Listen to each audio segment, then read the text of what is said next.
1 2 3। सबको नमस्ते।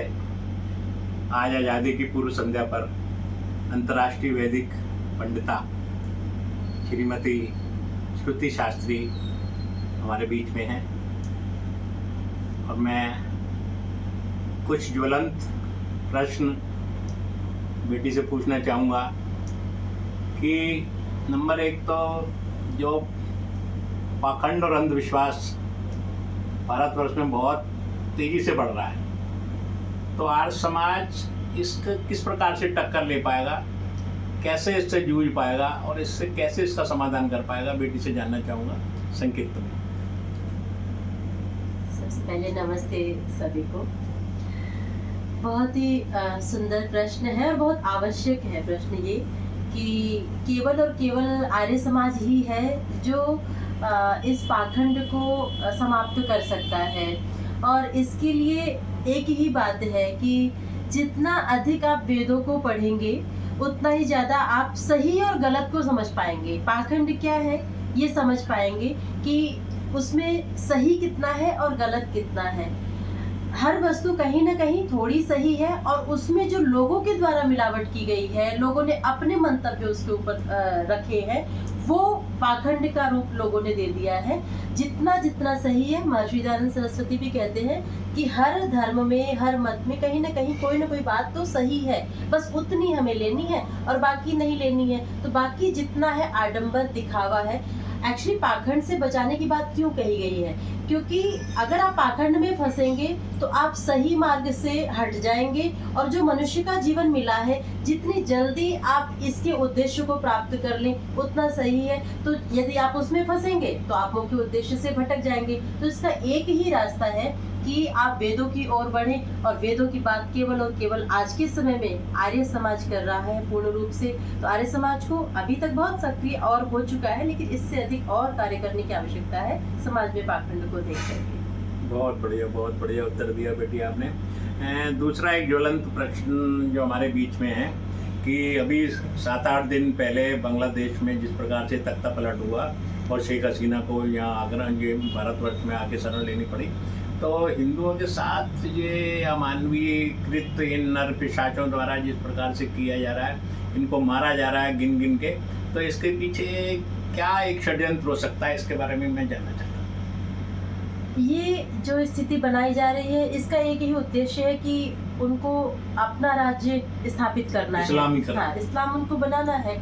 तो उसके लिए हम उससे कैसे फाइट करें, हम उसके साथ में कैसे उनका सामना करें, इसके लिए हम आज अगर भारत में अगर ये स्थिति हमारे देश में आती है तो जो हम आज की बच्चे और युवा हैं, ये दो शक्ति में है और बड़े जो है उनके पास अनुभव है। जब ये तीनों मिल जाएंगे और मिल करके इसके लिए पहले से तैयार रहेंगे।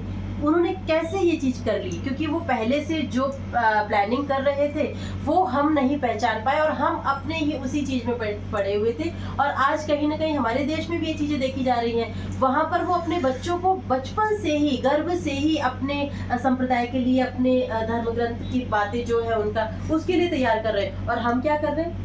हम अपने गर्भ में छोड़ो, बाहर निकल, उसके बाद बच्चे क्या कर रहे हैं? कोई छोटे छोटे बच्चे रील्स बना रहे हैं। शिक्षा भी दूर हो चुकी है, संस्कार भी दूर हो चुका है। देशभक्ति के नाम पर हम कुछ नहीं कर रहे हैं। तो निर्माण करना आवश्यक है बच्चों का, युवाओं का, और बड़ों का उनका साथ मिलेगा तब जाकर के हमें पहले से दृढ़ रहना पड़ेगा। नहीं तो कहीं ना कहीं वो स्थिति जो आज बांग्लादेश में है वो हमारे देश में आने में देर नहीं है और हम भी कहीं ना कहीं सो रहे हैं। तो हमें भी जागरूक होने की आवश्यकता है उसके लिए।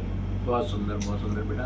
ये आज़ादी की पूर्व संध्या पर जिस प्रकार से कि एक दिन के लिए देशभक्ति जागती है युवाओं के लिए, तो मैं आपसे कहना चाहूँगा कि कोई संदेश हमारे युवाओं को कि आज़ादी के लिए देश प्रेम, राष्ट्र प्रेम कितना आवश्यक है, उसके बारे में अगर संक्षिप्त से बताएं।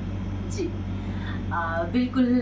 आज की जो देश की स्थिति है उसमें तो बहुत आवश्यक प्रश्न है ये कि केवल एक दिन हमें देशभक्ति नहीं दिखानी है। और देशभक्ति का मतलब केवल ये नहीं है कि हम झंडे लेकर के खड़े हो जाएं, भारत माता की जय बोले।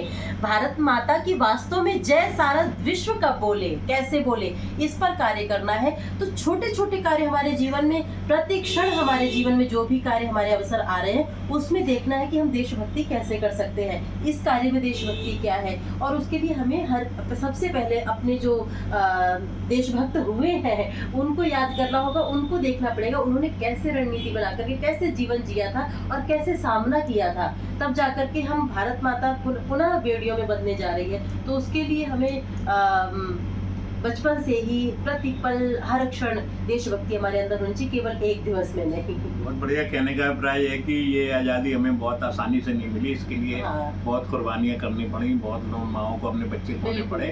हम लोगों को तो सहज ये आज़ादी मिल गई।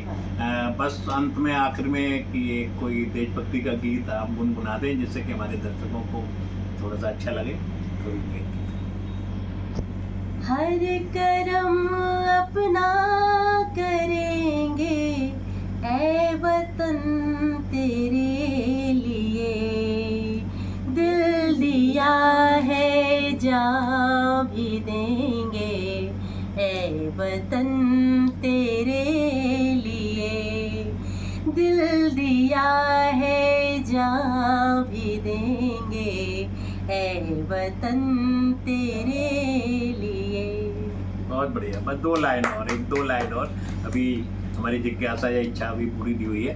बस 2 लाइन जो आपका सबसे ज़्यादा लोकप्रिय, जिसका मैं समझता हूँ कि लाखों लोगों ने यूट्यूब पे उसको देखा है, एक छोटा सा 2 लाइन का कि जब तू पैदा हुआ कितना मजबूर था, ये जहाँ तेरी सोचों से दूर था। ये माता पिता के ऊपर कविता है और मुझे भी बहुत प्रिय है, शायद इसीलिए सबको बहुत पसंद आई है कि माता पिता के ऋण हमारे ऊपर जो होते हैं उसको संतान को चुकाना आवश्यक है कि कैसे कैसे माता पिता बचपन से हमारे लिए जीते हैं। मैं पंक्तियाँ रखती। जब तू पैदा हुआ कितना मजबूर था, ये जहाँ तेरी सोचों से भी दूर था, हाथ पाँव भी तब तेरे अपने न थे, तेरी आँखों में दुनिया के सपने न थे, तुझको चलना सिखाया था माँ ने तेरी, तुझको दिल में बसाया था माँ ने तेरी, माँ के साए में परवान चढ़ने लगा, वक्त के साथ कद तेरा बढ़ने लगा, धीरे धीरे तू अड़ियल जवां हो गया, तुझ पे सारा